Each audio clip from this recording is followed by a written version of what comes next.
Mi nombre es Gustavo Soto, soy estudiante de la carrera de periodismo de primer grado de la Universidad de Guadalajara. Voy a hablar del texto Hipermediaciones de Carlos Scolari. Este texto habla sobre la comunicación como ciencia y las diferencias que ha tenido a partir de la digitalización. Pero para entender esto tenemos que empezar a dividirlo en diferentes puntos.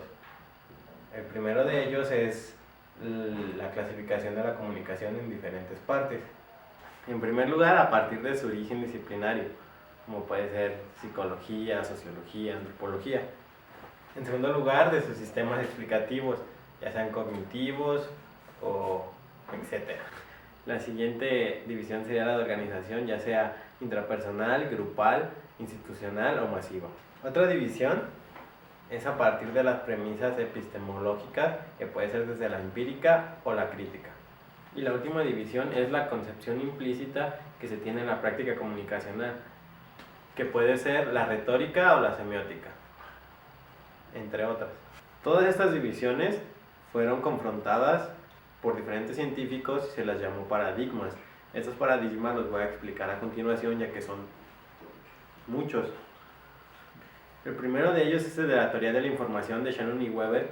Aparte de que es el primero, es el más viejo, por ende, y es un sistema totalmente lineal.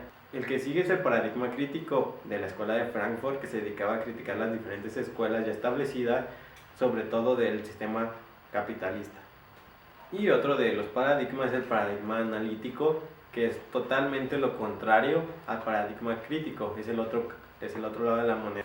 El siguiente paradigma es el interpretativo cultural, que se enfoca más que nada en los discursos y cómo estos son recibidos por la audiencia. Y por último, el paradigma semiótico discursivo, que dio empuje a diferentes escuelas, como son la lingüística, la sociológica, la psicológica, entre otras. Ahora voy a hablar del ensayo contra lo científico. ¿Por qué el ensayo contra lo científico? Porque la comunicación en sí, o la mayoría de los científicos de la comunicación, han usado como herramienta discursiva el ensayo, y el ensayo carece de argumentos o puede ser refutada muy fácilmente, ya que está basada en teorías, no está aterrizada. Entonces pierde validez como ciencia la comunicación, y este ha sido el problema para poder institucionalizar la comunicación. Vamos a hablar del problema que enfrenta la comunicación con la llegada de los medios digitales. Pero para eso primero hay que hacer un contexto de lo que era antes de los medios digitales la comunicación.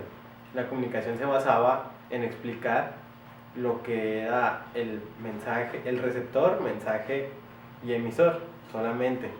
Y empezaron a hablar de comunicación en masas cuando había un emisor, un mensaje y muchos receptores, como un discurso o un mensaje político o cosas así. Pero no se manejaba a través de ningún medio masivo como los que ahora conocemos. Entonces los modelos de los que antes hablábamos estaban basados en analizar este tipo de comunicación solamente. Entonces llegó el medio digital, que es lo que vino a destruir todos estos modelos. ¿Y por qué destruirlos? Bueno, en primer lugar vamos a hablar de dos tipos de digitalización, que sería la televisión e internet, y vamos a empezar a hablar por televisión. Cuando llegó la televisión, estos modelos empezaron a no funcionar, ya que no era un solo emisor, un solo mensaje y unos cuantos receptores. Ahora eran muchos emisores de mensajes, eran demasiados mensajes y eran demasiados receptores.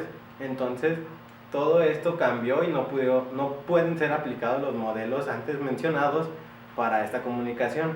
Aparte de que la interpretación está sujeta a muchos cambios y la comunicación no es solamente lineal, simplemente ya tiene más factores que tienen que ser analizados y tiene que crearse un nuevo modelo para poder analizar esto. Y por otro lado está el internet, que el internet ya no es una red centralizada y para nada lineal de comunicación.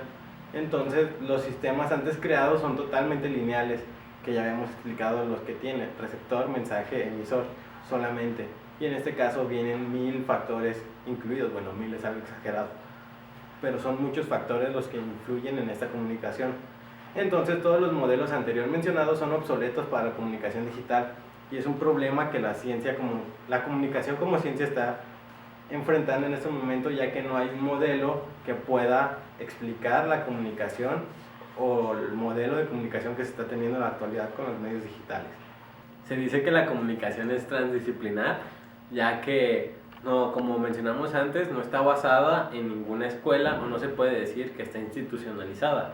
Entonces se basa en diferentes instituciones como lo es la lingüística, como lo es la psicología y todo esto. Entonces, por eso se dice que es transdisciplinar.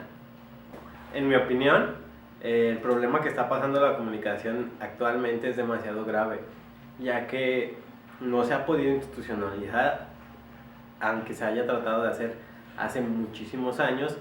Para empezar, este es un problema. En otro punto también, llevamos mucho tiempo en la era digital y no se ha podido establecer un modelo válido para poder explicar la comunicación desde este punto. Y se dice que ha sido afectada la comunicación como ciencia gracias a esto. Entonces yo creo que debería de haber alguien que diga un modelo que pueda explicar todos los factores que influyen en la comunicación actual. Y bueno, esa fue mi opinión, mi video y lo que yo entendí de la lectura. Y soy Gustavo Soto y adiós.